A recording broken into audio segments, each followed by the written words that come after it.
Hello everyone and welcome back to English by Nisa. In this video we are going to discuss degree semester 4th English textbook exercises, that is information transfer. Before starting this video I want to say I have uploaded all the videos related to 4th semester English like prose and poems and also textbook exercises which you have in your 4th semester textbook plus additional explanation of all the topics. You can go through the playlist. There are separate playlists of prose and poems as well as grammars. Now today we are discussing information transfer. Data can be shown either through text or visual elements like charts, diagrams, maps, or graphs. In this video, we are going to understand how to translate or switch this information from a visual form to a textual. So the first exercise from your textbook is the bar graph below shows the weight in kilogram of a day's sale in a local market. Study the graph and write down the exact amount sold of each vegetable. So here you can see it is a bar graph. So first of all, you need to see here that 0, each line counts 2, 2, 4, 6, 8, 10 and so on till 60. So here we have beans. So here the first one is beans. So the sale of beans in a day is 16. Here you can see where it's ending. It's ending on 16. The onion sale in a day is 40. You can see here it's ending on 40. Potatoes is 52 kg in a day. And the next one is tomato. Tomato is 24 kg. And at the last, cucumber that is sold 8 kg. Here I have written answer. You can pause the video. You can take a screenshot of this. One is the graph below charts the growth and fall in a company's sale over a period of time. Study the graph and answer the question that follows. So the chart shows growth and fall in a company's sale. So here there are some questions. How did the company do between 1950 and 1980? So by seeing the graph, we have to write the answer. So 1950 to 1980. Here we have 1980. So you can see here the growth of this sale is increasing. So here the company's sale improved between 1915 to 1980. Next one is was there a fall in its sale between 1970 and 1980? 1970 to 1980, no fall, so you need to write no. The second one, 1995 and 2000, is there a fall in a sale? Yes, 1995, 2000. Here there is a slight fall in the sale. So here, yes. The next question, during which period did the company have maximum sale? So here you can see here the maximum sale, that is 1980 to 1990, in between them, that is 1985. In which year did the decline in sales begin? In the same year the decline is began, 1985. How do the sale figure in 2005 compare with those in 1950? That means in 1950 there's 1000 rupees, and here in 2005 also 1000 rupee. So the answer is the sale is same, 1000 rupees, and here 1000 rupees. Now the next one is the table below contain information on the expected time frame and allocated budget for a company's ongoing project. Answer the question that follows the table. So here you can see these are the ID codes of the project, name of the project, estimated time frame means the time taken by the projects, and here is the budget. So first of all, what you need to do here, first question is compare the estimated project completion time frame for the most expensive project with that of the least expensive project. First you need to search expensive project, then least expensive project. So here you need to see the budgets. So which is the most expensive project here? That is 2008 fixes, because this budget is expensive. So here what you need to do, first of all first you need to write a heading. What do you have in question? Comparing the estimated project completion time frame for the most expensive and least expensive. Here write the heading as projects. The most expensive project is, which is the most expensive project? This one, that is year 2008 fixes. Separate it with comma, then write its budget, the number. Then after that write its time period. The time period is 1 year. Now this one is finished, most expensive. Now in the same way you need to write less expensive project. Now which one is the less expensive project? Here we have this one, data warehouse maintenance, because this budget is very small. So here data warehouse maintenance with a budget of 2,94,000 and the time period is 2 years. So the comparison is that the most expensive project takes 1 year while the least expensive takes 2 years. Simple. Now the next question is compare project 1003, 1004 and 1005 in terms of the time taken to complete the project. If the revenue from these three projects are the same, which one of the most cost effective?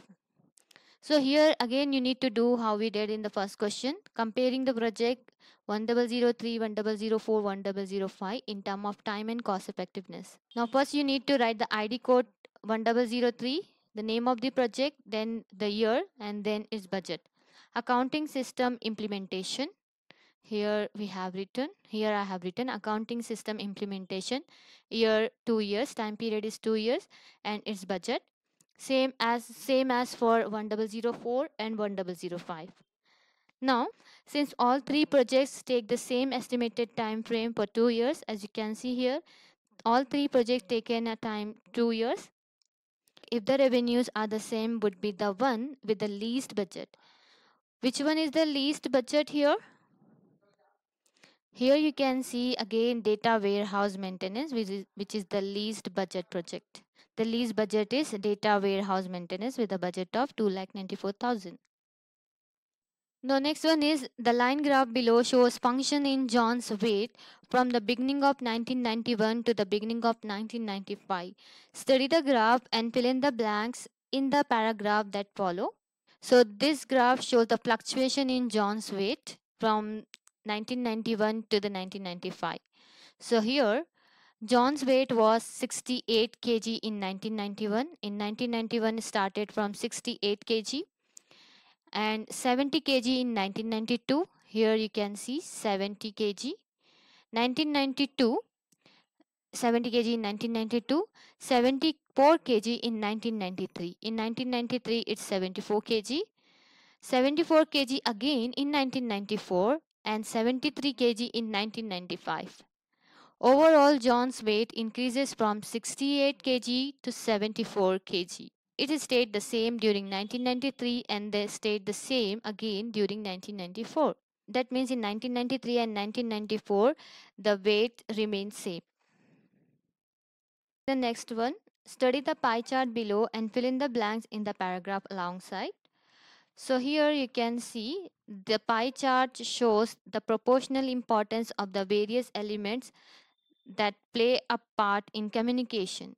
It reveals that now here you need to write dash the most powerful element in our communication. Which is the most powerful element in our communication? That is body language, which is comprising how many percentage? 55%. Now this is followed by the dash we use when we speak. What do we use when we speak? We use our voice tone. That is accounting 38%. Dash apparently play only a very dash role in our communication. What play a very minor role in our communication? That are words, that is 7%. Now let's see the next one. This pie chart below shows the fractions of each ingredient by weight in a plate of pulao. So here you can see oil, water, rice, vegetable and spices. So you need to give the answer. Which ingredient make up the smallest amount of pulao by weight? So here first of all you need to see these colors and these numbers. The ingredient that make up the smallest amount is oil with a weight fraction of 0.05, this one. Next one, which ingredient make up a largest amount of the pulao by weight?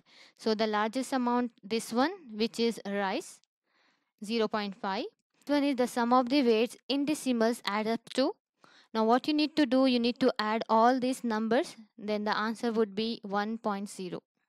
The next one is study the pictograph below and write a short note on a life cycle of the butterfly. While seeing this life cycle of butterfly, you need to write a passage. You need to describe the life cycle. So here you can see here the life cycle of butterfly consists of 4 stages. You can see in the picture there are 4 stages. First, adult butterfly which lay eggs.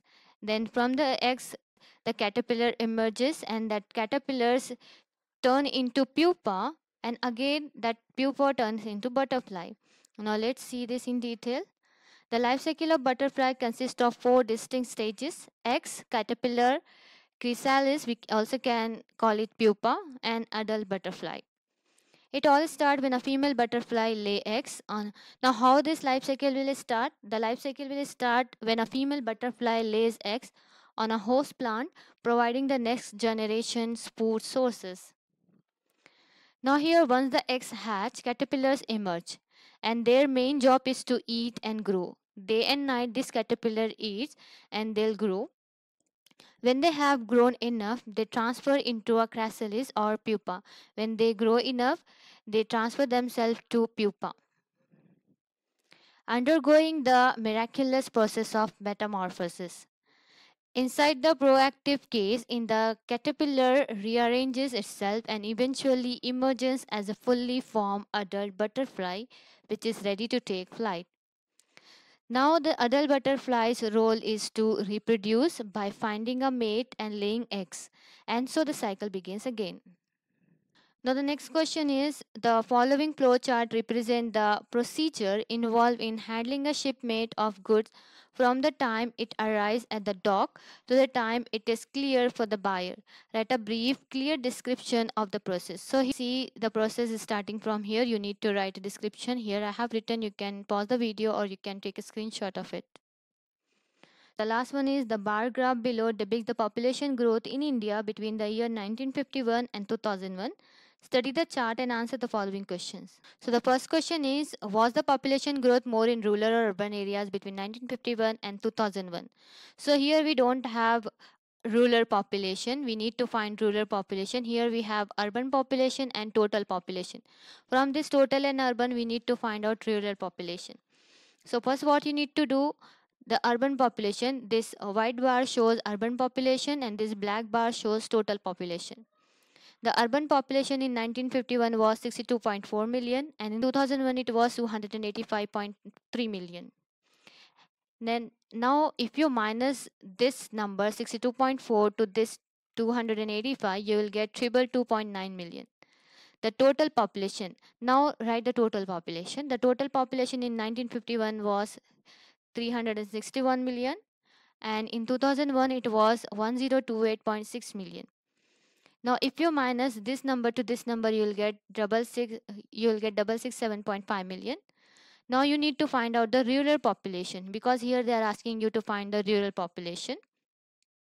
So to find out rural population, what you need to do, you need to so here total population growth minus the urban population growth. So here we have this total population growth. What is the total population growth? 7.5 million and minus with triple two 222.9, which is equals to 444.6 million. So therefore, population growth was more in rural areas between 1951 and 2001. See the second question. What was the total rural population in India in the year 1981? So as we know that in the given graph, they did not give rural population. They have given urban population and total population. So to find out rural population, what we need to do, we need to minus urban population from total population. So here I have done in the year 1981, total population is 685.1 million and urban population is 159.7 million. To minus these two numbers, then we'll get 525.4 million. We got the answer. The rural population in India in the year 1981 was 525.4 million. See the next question. By how much did the urban population increase between 1961 and 1971? So here first of all you need to write urban population. Urban population in the year which? 1961 first. 1961 was 77.8 million and in 1971 it was 109 million. So the urban population increase. How it increase? We need to minus these two number. Then we'll get our answer. Minus these two number, it will be 31.2 million between 1961 and 1971. So the urban population increase between these 2 years is 31.2 million. Let's see the last one. What was the difference between India's rural and urban population? So here what you need to do, how to find out the rural population, what we did before. First total population minus urban population. So total population in 2001 is 1028.6 million.